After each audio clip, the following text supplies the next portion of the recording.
Yeah, so I'm noticing a little pattern that's starting to form in my videos over the past couple weeks. I complain about some shit, and then I fanboy, and then I fucking complain again. And this video is no exception to that pattern. Today, I'm going to be fucking fawning over our boy Bon Clay. He's just a homie. What can I say? You all know him. We all love him. The only motherfucker on the face of this earth that probably wouldn't like Bon Clay is fucking Sanji's homophobic ass. But even then, I'm sure you can appreciate him from a distance. Bon Boy is just, he's such a fucking goat. I can name like 2 or 3 people in the crew that he could replace and nobody would bat an eye. Let me catch my breath from all the dick sucking I'm doing real quick.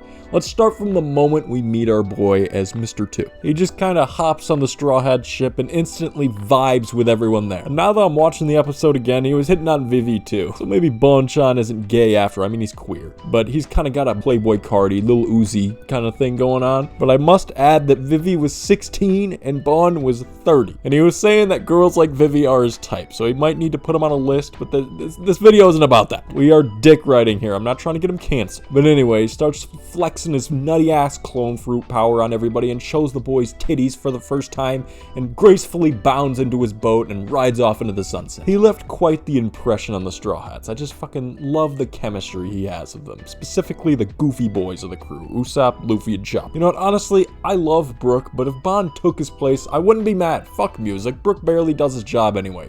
Bon could be like a spy for the Straw Hat and be the entertainer at the same time. He's fucking multi-talented. He's versatile. But I digress. The next time we see Bon, I believe, is when he fights Sanji, which I completely fucking forgot about, not gonna lie. Sanji was really fighting his fucking demons in this one. Quite a bit of little foreshadowing for the little time skip for Sanji, you know, his personal hell. But after that, things get a little bit fuzzy for me. Alabasta was a bit of a fever dream for me, I can't even lie. But I believe we see him again at the very end with some kind of duck squad or some shit, and I think he tries to trick Luffy into stealing the Going Merry or something, and it actually works in Luffy's favor. I'm pretty sure. I'm going purely off of memory right now. But what I do remember, after that, Bon Clay hits us with a little sneak peek into what the fuck he's about. He disguises his whole squad as the Straw Hats and gets captured by that little cage fruit bitch or whatever the fuck her fruit is. And he saves the Straw Hat's ass and gets thrown into Impel Down. And I'm gonna be honest, I don't really see why Bon is this fucking real. His actions are nowhere near warranted. Like, he barely knew Luffy and the crew, but he's out here fucking up his own life to save theirs. He's just such a selfless ass motherfucker, and he just has that whole Straw Hat crew archetype, if you know what I mean. But moving on to the next time we meet him. It's about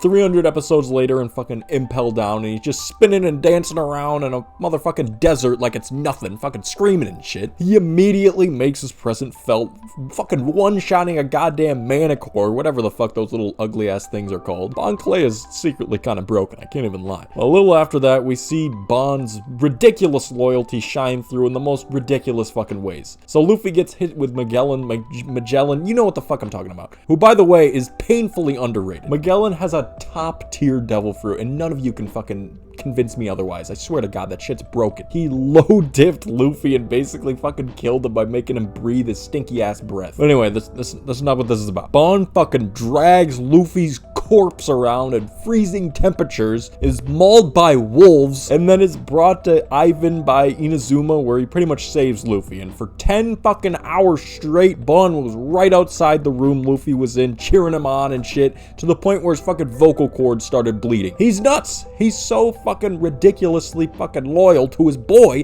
it just doesn't make sense. But unfortunately, I think we all know what's coming. The only way to escape Impel Down is to open that little gate so you can fucking sail out to sea. And somebody's gotta do it, whether somebody sneaks in there and opens it, or you convince a guard to do it or some shit. But Bon just so happens to have the perfect fruit for this situation. But it result in him probably dying or getting locked up for life. And you already know what fucking option he's picking. He disguises himself as Magellan and hits the motherfucking button with barely enough time to spare. And he inevitably gets caught by the real Magellan and looks death right in the motherfucking face and spouts on about his Okama shit. And then he gets off screen, which makes me think he's like 100% still alive. There was a cover story, I think, on fucking chapter 666, a little edgy, I know, with Bon essentially replacing Ivan in Impel Down, being the queen of New Kama Land or whatever the fuck, which makes me pretty optimistic that he's still fucking kicking. And I wouldn't be shocked at all if in the future there's another break-in in Impel Down that includes getting Doffy and Bond the fuck up out of there. I just wish he joined the motherfucking crew, man. Unfortunately, even if Bond still did somehow make it out of Impel Down with Luffy, I can't see him joining the crew. I'm sure he'd be with the Revolutionary Army or Kamabaka Kingdom, and it wouldn't really make that much sense anyways because Frankie and Bond share a voice actor, so that motherfucker would have a little bit of work cut out for himself. But he fucking belongs in Kamabaka Kingdom and Revolutionary Army. I think more so Kamabaka Kingdom, but I mean, those things are fucking hand in hand because the revolutionaries fucking live there pretty much now. But another very important thing about Bond and Ivan too, I guess, is how fucking dope it was back in like 2009 to get that kind of representation of that you know, demographic of people.